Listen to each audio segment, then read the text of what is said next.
আমি বিএনপি করি। এই জন্যই প্রকৃত মানে এটাই সত্য কথা যে বিএনপি করার কারণে আমাকে হারানো হয়েছিল।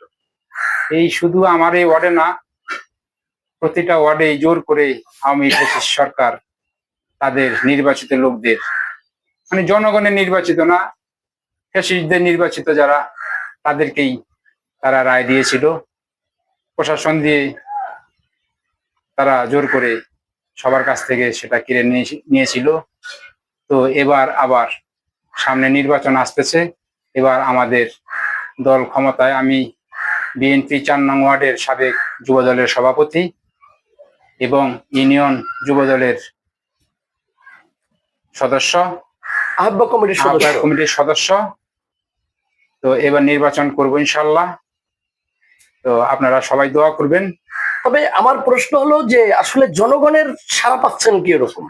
আমি জনগণের সাড়া পাইতেছি বলতে, আমার এই ওয়ার্ডে যারা নাকি আমার সাথে প্রার্থী হতে চাচ্ছে, আমি আশা করি যে সবাই মিলে যে ভোট পাবে, আমি তার চেয়েও বেশি ভোট পাবো একা। এটা আমি নিশ্চিত বিশ্বাস করি আর কি। এটা আপনি আশাবাদী? জি। বিগত দিনে যেরকম ভোট পেয়েছিলেন ওই ওর চেয়েও বেশি ভোট প্রথম নির্বাচন করেছিলাম। তো আসলে জনগণের জন্য কি করতে চাচ্ছেন আপনি যদি মেম্বার নির্বাচিত হন? জনগণ আপনাকে ভোট দিয়ে নির্বাচিত, আমি যদি ৪ নং ওয়ার্ডে নির্বাচিত হতে পারি, তাহলে ১ নাম্বার আমি এই ৪ নং ওয়ার্ডকে সুন্দর করে সাজাবো এবং মাদক মুক্ত করব। ২ নাম্বার, সরকারি যে ত্রাণগুলো আসে, আমি সবসময় দেখেছি সেটা গরিব যারা নাকি প্রাপ্য তারা পায় না। তো আমার দ্বারা আমি মনে করি সবাইকে আমি, যারা নাকি এটার প্রাপ্য তাদেরকে আমি বন্টন করে দেওয়ার চেষ্টা করব। স্কুল কলেজ মাদ্রাসা নিয়ে আপনার কোনো? আমার একটা আশা আছে, আমাদের ৪ নম্বর ওয়ার্ডে কোনো প্রাইমারি স্কুল নাই। হ্যাঁ, প্রতিটা ওয়ার্ডে প্রাইমারি স্কুল আছে, আমাদের ৪ নম্বর ওয়ার্ডে কোনো প্রাইমারি স্কুল নেই। আমাদের নির্বাচনটা হয় অনেক সময় দেখা গেলো প্রত্যেকবারই মসজিদের ভিতরে নির্বাচন হয়েছে, মসজিদের ভিতরে এগুলো। আচ্ছা, এই যারা হিন্দু ভাইরা আছে, মন্দির গির্জা, তাদের জন্য আসলে আপনার কি পরিকল্পনা? আমার চোখে হিন্দু মুসলমান সবাই আমরা বাঙালি, সবাই আমরা মিলেমিশে একসাথে থাকি। হিন্দুরা আমার এই মুসলমানদের চেয়ে আরো বেশি ভালোবাসে। গতবার যে নির্বাচন হয়েছে, কেন্দ্রের ভিতরে যে ওই কমান্ডার ছিল, উনি এক কথাই বলছে, ভাই হিন্দুদের ভোট আপনাকে এত দেয় কেন? হ্যাঁ, যে হিন্দুরা তো ১০০টা আপনার ফুটবল মার্কায় ভোট দিতেছে। আমি বলছি আমি তো কখনো হিন্দুদের সাথে মিলেমিশে থাকছি, বা হিন্দুরা আমাকে অনেক ভালোবাসে। এই যে আমি কিছুদিন আগে অসুস্থ হয়েছিলাম, হিন্দুরা আমার জন্য অনেক কিছু মানত করছে যে ভাই যদি ভালো হয় আমরা এই জিনিসটা করবো, আমরা মন্দিরে এই জিনিসটা দিব, ওই জিনিসটা দিব। এরকম নিয়ে অনেকে দোয়া করছে আমার জন্য। আমি তাদের দোয়াই হয়তো উপর আল্লাহর ইচ্ছায় আজকে সুস্থ আছি। তবে জনগণের কাছে আপনি আগামী নির্বাচনে কি চাচ্ছেন? আমি জনগণকে বলবো যে আমাকে যদি ভোট দেয় জনগণ, তাহলে আমার কাছ থেকে তারা ন্যায্য যে অধিকারটা, সেই অধিকারটা ইনশাল্লাহ পাবে। আমরা দেখেছি যে অনেক রাস্তাঘাট অবহেলিত অবস্থায় আছে এখনো। তো এই রাস্তাঘাটে নির্বাচিত হলে রাস্তাঘাটের জন্য কি করতে যাচ্ছেন আপনি? এই কথাটা সত্য বলছেন। এই ৪ নং ওয়ার্ডে আমাদের এই জাল খোলা বাবুরায় পাড়ার এদিকে কখনো মেম্বারে আসে নাই, যার জন্য আমাদের এই সাইডটাই রাস্তাঘাট একটু খারাপ, মানে এদিকে কোনো নেতার নজর থাকে কম। তা আমি চিন্তা ভাবনা করব, যদি আমি মেম্বার হতে পারি, যে রাস্তাঘাট গুলো আছে প্রতিটা রাস্তাঘাট আমি পাকা করবো।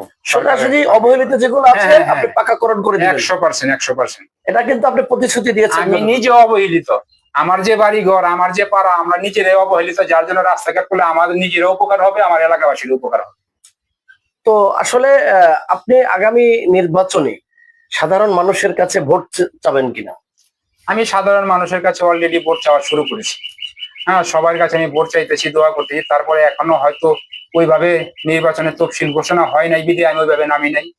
যখন নির্বাচনের তফসিল ঘোষণা হবে, আমার ভাই বেড়াদার আত্মীয় স্বজন আছে, পাড়া প্রতিবেশী আছে, আমি সবাইকে নিয়ে সবার ঘরে ঘরে গিয়ে ভোট চাবো। ইনশাল্লাহ আমাকে কেউ খালি ফেরত দিবে না, আমি আশা করি। কিরকম সাড়া পাচ্ছেন? কিরকম?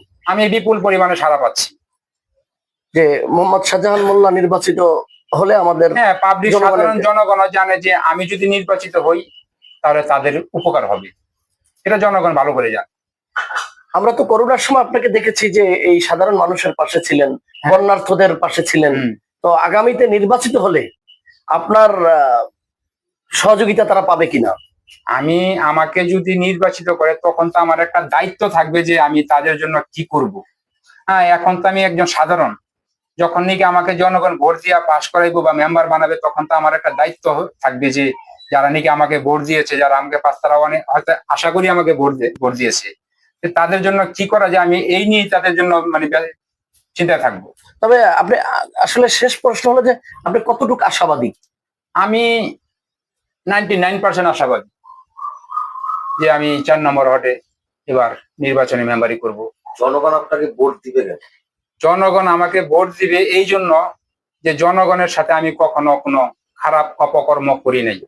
আমার এই 4 নম্বর ওয়ার্ডে আমার ওই রকম কোনো ক্লেম নাই যে আমি অমুকের কাছ থেকে 10 টাকা খাইছি বা অমুকের সাথে অত্যাচার করছি বা অমুক একজন লোকের সাথে বা একজন বাড়িওয়ালার সাথে কোনো খারাপ ব্যবহার করছি, এরকম কোনো রিপোর্ট আমার নাই ইনশাল্লাহ।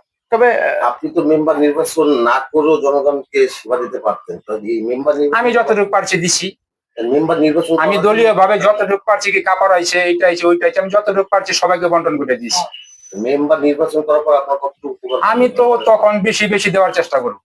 হ্যাঁ, সরকারি যত কিছু আসবে সবাইকে আমি যেটা যে পাইব সবাইকে। এখন দেখা যায় আমরা নিজের চোখে দেখছি যে নিজের আত্মীয় স্বজনের নির্বাচন মানে সাপোর্ট করে যে কোনো কিছু করা হয়েছে।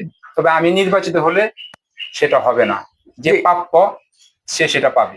4 নং ওয়ার্ডে আপনার সর্বশেষ বার্তা কি আগামী নির্বাচন নিয়ে? সর্বশেষ বার্তা, আমি নির্বাচন করব। দল থেকে যদি নমিনেশন দেয় আলহামদুলিল্লাহ, যদি দল থেকে নমিনেশন নাও দেয় তারপর আমি নির্বাচন করবো ইনশাল্লাহ। তবে আমি জানি নির্বাচনে দল থেকে আমাকে দিবে, কারণ আমি গত নির্বাচন করেছি দাদার অনুমতি নিয়েই করেছিলাম। দাদা গয়েশ্বর চন্দ্র রায় আমাকে অনুমতি দিয়েছিল। পরবর্তীতে আবার যখন নাকি একটা নির্বাচন হলো 2021 সনে না কত সনে জানি, তখনও দাদার কাছে গিয়েছিলাম। দাদা বলছে যে না, বিএনপি কোনো নির্বাচনে এখন যোগদান করবে না, যার জন্য তুমি নির্বাচনে যাও না। আমি নির্বাচনে যাইনি। আমি বিএনপি কইরা 9টা মামলা খাইছি, বাড়িঘর ছাইরা অনেক দূর দূরান্তে পলায় টলায় রয়েছি। ওই হিসাবে আমি মনে করি যে এই নির্বাচনের নমিনেশন আমাকে দেওয়া হবে। আর যারা নাকি চাচ্ছে তাদের নামে একটা মামলা নাই, আর 5 তারিখের আগে তাদেরকে কোনো সময় বিএনপির এই মাঠেও দেখি। নমিনেশন পেপার নিয়ে আপনি দাদার কাছে কি বক্তব্য রাখতে চান আমাদের চ্যানেলের মাধ্যমে? আমি দাদার কাছে এই কথাটা মানে অলরেডি বলছি যে দাদা, আমরা এখানে, আমি তো 4 নম্বর ওয়ার্ডে আগেও নির্বাচন করছি আপনি জানেন, এবারও তো আমি নির্বাচন করতে চাই। দাদা বললো যখন নির্বাচন আসে তখন দেখা যাবে। এ পর্যন্ত দাদার সাথে কথা। তবে মোহাম্মদ শাহজাহান মোল্লা, আপনার কাছে প্রশ্ন হলো যে দাদা বাবু গয়েশ্বর চন্দ্র রায় ঢাকা 3-এর এমপি, তারই এলাকা, তার স্থানীয় এলাকায় কিন্তু এটা জন্মস্থান। আমার বাড়ির পাশে দাদার বাড়ি। জি, তবে দাদা আমাকে একটা কথা বলছিল যে শাহজাহান মোল্লা, তোমার কারো কাছে যাওয়ার দরকার নেই, তোমার বাড়ির পাশে আমার বাড়ি, এই জগন্নাথ পার হইলে গিয়ে দাদার বাড়ি। জি, তোমার যদি কোনো কথা থাকে, কোনো বার্তা থাকে, তুমি সরাসরি আমার সাথে এসে বলবা, আমাকে বলবা। না, উনি বলেছেন যে সন্ত্রাস, চাঁদাবাজ, মাদক একদম 0 টলারেন্স এই কেরানীগঞ্জের জন্য। আপনি কি এই মাদক নিধন করতে পারবেন কিনা? ইনশাল্লাহ, আমরা না পারলে এলাকায় পারবো কি? যদি আমরা এই জায়গায় মানে এলাকা যদি শান্তিতে না রাখতে পারি, তা আমি মনে করি না যে অন্য কেউ পারবে। কারণ আমাদের একটা বংশের একটা আছে, দলের একটা ক্ষমতা আছে। হ্যাঁ, যেহেতু দাদা আমাদের দল ক্ষমতায়, তা আমরা পারবো না, পারবে কে? জি, আমি দাদার কাছে একটা অনুরোধ করব এবং নিপুণ রায় চৌধুরীর কাছে একটা অনুরোধ করব যে যারা বিগত 17 বছরে মামলার শিকার হয়েছে, একটু যাচাই করে যেন নমিনেশনটা দেওয়া হয়। কারণ আমরা বিগত 17 বছর অনেক কষ্ট করেছি, হামলা খেয়েছি, মামলা খেয়েছি। সবাই যে মানে দাদা জানে, নেতা কর্মী যাদের সাথে হাজিরা দিয়েছি কোর্টে, তারা সবাই জানে। এখন দেখতেছি অনেক নতুন নতুন মুখ। আমি একটাই অনুরোধ করব যে দাদা যেন এগুলো একটু যাচাই করিয়া তারপরে যেন নমিনেশনটা দেওয়া হয়। আর জনগণকে বলবো, জনগণ তো আমাকে গতবারও ভোট দিয়েছিল, এবারও জনগণকে বলবো আপনারা সবাই আমাকে ভোট দিবেন। ইনশাল্লাহ আমি পাশ করার পর আপনাদেরকে কি দিব সেটা একমাত্র নির্বাচনের পরেই দেখতে পারবেন। তেগুরিয়া ইউনিয়ন, দক্ষিণ কেরানীগঞ্জ 4 নং ওয়ার্ডের বিগত দিনে যিনি মেম্বার নির্বাচিত হয়েও তাকে দেওয়া হয়নি, সেই প্রিয় নেতা মোহাম্মদ শাহজাহান মোল্লা 2026 সালে পুনরায় এই 4 নং ওয়ার্ডের মেম্বার পদপ্রার্থী হচ্ছেন। তিনি আশাবাদী বিপুল ভোটে নির্বাচিত হবেন এবং জনগণের কাছেও আমরা গিয়েছি, আমরা দেখেছি তারা বলেছেন শাহজাহান মোল্লা এই স্বৈরাচারী সরকার থাকতেও তিনি নির্বাচিত হয়েছেন, কিন্তু তাকে দেওয়া হয়নি। এইবার বিএনপি ক্ষমতায় এসেছে, এই বছর 2026 সালে শাহজাহান মোল্লাকে তারা চাচ্ছে এবং সাধারণ মানুষ স্বতঃস্ফূর্তভাবে ভোট দিয়ে শাহজাহান মোল্লাকে নির্বাচিত করবেন বলে আশা করেছেন সাধারণ মানুষ। এবং শাহজাহান মোল্লার মুখ থেকে আপনারা শুনেছেন যে আগামী নির্বাচনে যদি শাহজাহান মোল্লা নির্বাচিত হয়, এলাকার উন্নয়ন, রাস্তাঘাট, ব্রিজ, কালভার্ট, স্কুল, কলেজ, মাদ্রাসা, মন্দিরের উন্নয়ন হবে বলে তিনি আশা করেছেন। এবং তিনি যদি নির্বাচিত হয়, এলাকার উন্নয়ন সাধিত হবে, এটা আমরাও ধারণা করেছি। বলবো এটা, জি আপনারা জানেন যে মোহাম্মদ শাহজাহান মোল্লা, যিনি ত্যাগী একজন নেতা, অনেকটি মামলার শিকার হয়েছেন, হামলার শিকার হয়েছেন, যিনি বাড়িতে ঘুমাতে পারেননি। তিনি বলেছেন, আমরা দুর্দিনে এই বিএনপির পাশে ছিলাম, এখনো আছি, কিন্তু যারা দুর্দিনে ছিল তাদেরকে যাতে দাদা বাবু গয়েশ্বর চন্দ্র রায় এবং অ্যাডভোকেট নিপুণ রায় চৌধুরী তাদেরকে যাতে মূল্যায়ন করে, এই আশাবাদ ব্যক্ত করেছেন এই মোহাম্মদ শাহজাহান মোল্লা।